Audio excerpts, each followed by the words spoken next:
1950 में आया आर्टिकल 25। कांग्रेस 1950 में आर्टिकल 25 लेकर आई, जिससे धर्म परिवर्तन को मान्यता दे दी गई।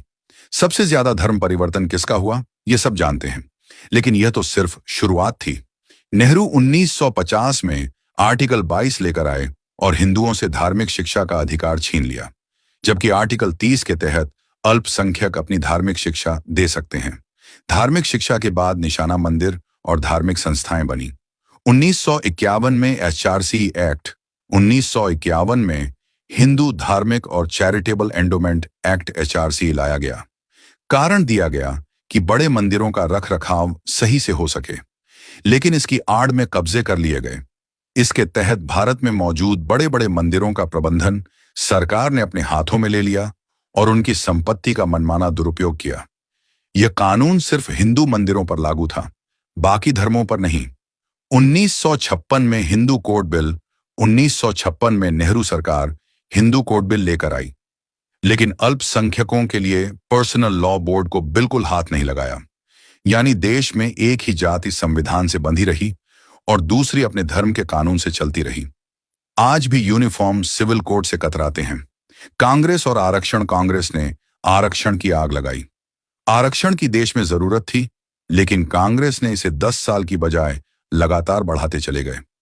इसका सबसे बड़ा नुकसान हिंदुओं को हुआ। इससे न तो लोग सशक्त हो पाए और न ही बराबरी का लाभ मिला। 1976 आपातकाल और संविधान में बदलाव।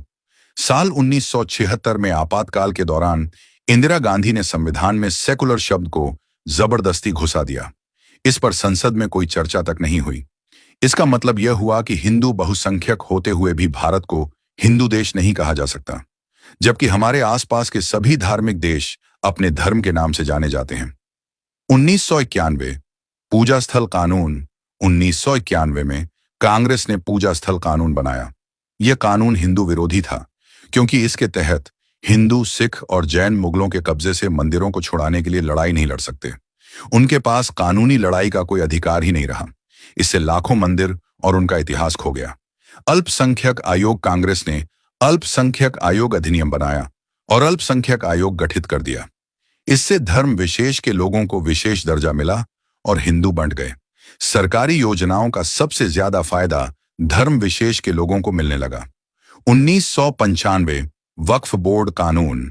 1995 में कांग्रेस ने वक्फ बोर्ड कानून बनाया और उसे असीम शक्तियां दे दी।